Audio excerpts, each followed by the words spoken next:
इस तस्वीर को देखें, इसमें आपको कुछ ब्लैक डॉट्स दिखाई दे रहे हैं। साइंसदानों के मुताबिक ये ऐसे स्टार्स हैं जिनके चारों तरफ एलियन का मेगा स्ट्रक्चर हो सकता है। इस बात को CNN ने, लाइव साइंस और NBC ने अपनी वेबसाइट पर कहा है। आखिर ऐसा कैसे हो सकता है? कुछ टाइम पहले ऐसे स्ट्रक्चर को नामुमकिन कहा जा रहा था, तो वहीं अब साइंसदान क्यों कह रहे हैं कि ये एलियन का स्ट्रक्चर हो सकता है? इस एलियन स्ट्रक्चर को डायसन स्फीयर का नाम दिया गया है। आखिर ये डायसन स्फीयर क्या है और इसे कब और कैसे फाइंड किया गया? क्या तस्वीर में दिखाई दे रहे ब्लैक डॉट्स डायसन स्फीयर हैं या फिर कुछ और? इन सभी सवालों के बारे में जानने से पहले ये जान लेते हैं कि आखिर डायसन स्फीयर क्या होता है। 1960 में एक साइंसदान ने एक आर्टिकल पब्लिश किया। इस पेपर में उस साइंसदान ने एक ऐसे स्ट्रक्चर का जिक्र किया जिसको एक स्टार के चारों तरफ बनाया जाए और स्टार की सारी रोशनी उस स्ट्रक्चर में जमा हो और फिर जरूरत के मुताबिक उस एनर्जी को जमीन पर भेजा जाए। उसने इस स्ट्रक्चर का आइडिया इसलिए दिया क्योंकि साइंसदान के मुताबिक हमारा सूरज बहुत ज्यादा एनर्जी खारिज करता है और उस एनर्जी का कुछ हिस्सा ही जमीन तक पहुंच पाता है और बाकी एनर्जी चारों तरफ फैल जाती है। सूरज की सारी एनर्जी को इस्तेमाल करने के लिए उसने ये आइडिया दिया जिसे डायसन स्फीयर का नाम दिया गया। लेकिन इस आइडिया को बेकार और इम्पॉसिबल कहा गया क्योंकि सूरज हमारी जमीन से 109 गुना ज्यादा बड़ा है। ये इतना बड़ा है जिसमें 13 लाख जमीनें आसानी से फिट हो जाएंगी। इन सारी चीजों को जानते हुए उसने ऐसी जगह डायसन स्फीयर बनाने का आइडिया दिया यहाँ वो स्ट्रक्चर सूरज की गर्मी की वजह से खराब ना हो। तो भी ऐसे डायसन स्फीयर का इनर सरफेस एरिया जमीन से 60 करोड़ गुना ज्यादा होगा और जमीन पर इतना मटेरियल है ही नहीं जिसे डायसन स्फीयर को बनाया जा सके। इसीलिए इस आइडिया को बेकार और इम्पॉसिबल कहा गया। लेकिन कुछ टाइम पहले 2 रिसर्च पेपर पब्लिश हुए। पहले पेपर को आर्कसिव नामी वेबसाइट पर 23 मार्च 2024 को पब्लिश किया गया जिसका टाइटल ये था, और दूसरा पेपर रॉयल एस्ट्रोनॉमिकल सोसाइटी में 6 मई 2024 को पब्लिश किया गया जिसका टाइटल ये था। ये बात मैं आपको बता दूं, सभी स्टार्स अपने अपने हिसाब से अलग अलग स्केल और अमाउंट में इलेक्ट्रोमैग्नेटिक वेव्स और रेडिएशंस को खारिज करते हैं जो ज्यादातर 4 तरह की होती है: radio waves, infrared waves, ultraviolet waves और गामा रेस। साइंसदानों की एक टीम है जिसका काम है एक्सोप्लैनेट और स्टार्स में होने वाली अजीबोगरीब हलचल को स्टडी करना। उस टीम ने यूरोपियन स्पेस एजेंसी के गाया सैटेलाइट से और वाइस टेलीस्कोप के जरिए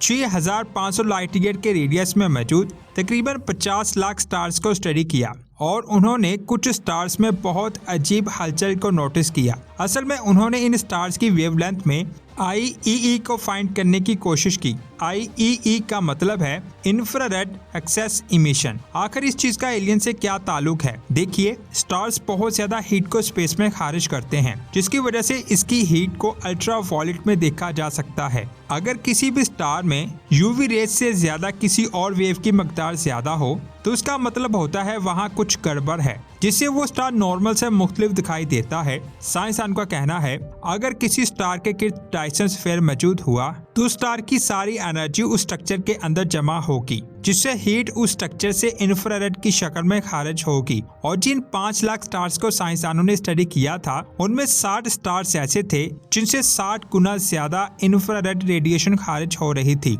अगर इंफ्रारेड की मकदार डबल या ट्रिपल होती तो साइंसदानों को ये चीज नॉर्मल लगती, लेकिन वहाँ तो 60 गुना ज्यादा इंफ्रारेड रेडिएशन खारिज हो रही थी।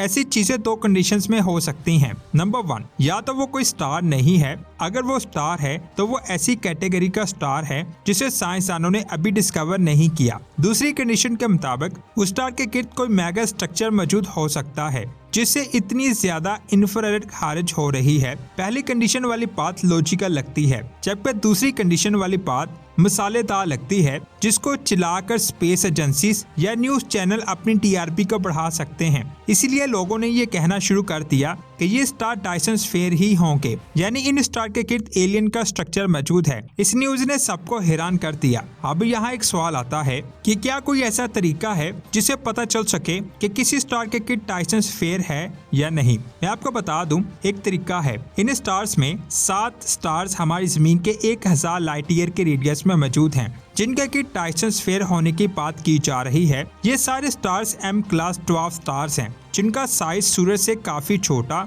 और रोशनी कम होती है। जिसकी वजह से साइंसदान को लगता है कि वहाँ डायसन स्फीयर है। लेकिन साइंसदान का कहना है कि हो सकता है इन स्टार्स के आसपास कोई नेबुला मौजूद हो, जिसकी वजह से हो सकता है जो रीडिंग साइंसदानों को मिली है वो इस नेबुला की वजह से हो, जिसको साइंसदानों ने डायसन स्फीयर समझ लिया। इसके अलावा साइंसदानों ने यह भी कहा है कि जब दो सितारे एक दूसरे के साथ टकराते हैं तो इनसे सेम ऐसी हीट खारिज होती है जैसी इन स्टार्स के आसपास देखी गई। इस चीज की हकीकत क्या है, इसके बारे में जानने के लिए उन स्टार्स को जेम्स स्पेस टेलीस्कोप से स्टडी किया जाएगा, क्योंकि जेम्स स्पेस टेलीस्कोप बादलों से पार चीजों को आसानी से देख सकता है और उसे पता चल सकता है कि उन स्टार से इतनी ज्यादा इंफ्रारेड रेडिएशन क्यों खारिज हो रही है। ये बात मैं आपको बता दूं, इंसान जितना मर्जी तरक्की कर जाए, अल्लाह ने इंसान की एक हद रखी है, वो उस हद से आगे नहीं जा सकता। अल्लाह का हुक्म हुआ तो इंसान किसी स्टार के गिर्द ऐसे स्ट्रक्चर बना सकता है, वरना नहीं। इसके बाद बात करते हैं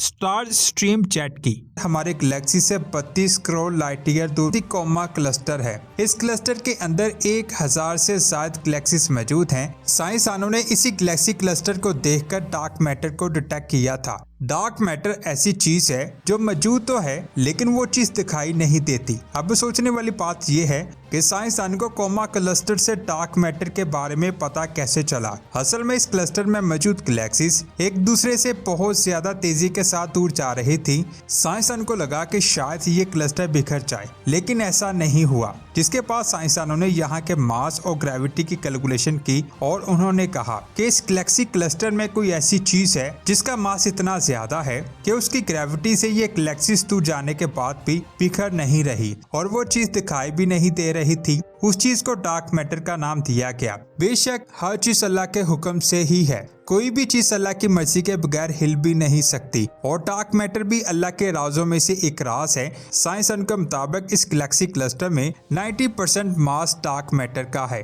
जो दिखाई ही नहीं देता। इस तरह हमारी गैलेक्सी में भी 85% मास डार्क मैटर का है जो दिखाई नहीं देता। डार्क मैटर के अलावा इसी क्लस्टर में साइंसदानों ने एक ऐसी चीज देखी जिसे आज से पहले किसी भी स्पेस एजेंसी ने नहीं देखा था। इस चीज का साइज हमारी गैलेक्सी से 10 से 15 गुना ज्यादा बड़ा है।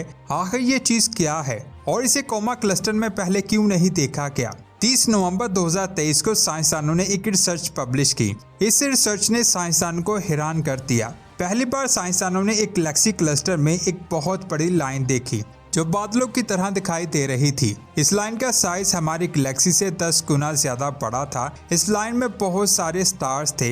ये स्टार्स एक बहुत बड़ी नदी की तरह दिखाई दे रहे थे। ये स्टार का एक बहुत बड़ा ग्रुप है जो 17 लाख लाइट ईयर तक फैला हुआ है। और हैरान करने वाली बात यह है कि आज तक किसी ने भी इस चीज को पहले कभी नहीं देखा। ये ग्रुप कायनात में ऐसे मौजूद था कि इसे सिर्फ किसी एडवांस टेलीस्कोप से ही देखा जा सकता है। आप कोमा क्लस्टर की इमेज में इस बहुत बड़े बादल यानी स्टार्स की लाइन को देख सकते हैं। ये देखने में डार्क और धुंधली दिखाई दे रही है। ऐसा लग रहा है कि ये एक बहुत बड़ी नदी है। साइंसदानों ने इसका नाम जॉइंट स्ट्रीम कोमा रखा। ये अब तक की ढूंढी गई स्टार की सबसे बड़ी स्ट्रीम है। अभी तक साइंसदानों को नहीं पता चला कि स्टार्स की स्ट्रीम कैसे बनती है और इन्हें गैलेक्सी क्लस्टर में ही क्यों देखा जाता है, क्योंकि स्टार्स के ग्रुप एक गैलेक्सी में होते हैं, ना कि गैलेक्सी से बाहर किसी गैलेक्सी क्लस्टर में। इन स्ट्रीम्स को देखने के लिए साइंसदान जमीन पर लगे एक खास टेलीस्कोप का इस्तेमाल करते हैं। जब साइंसदान कोमा क्लस्टर में गैलेक्सी से दूर पुराने स्टार्स क्लस्टर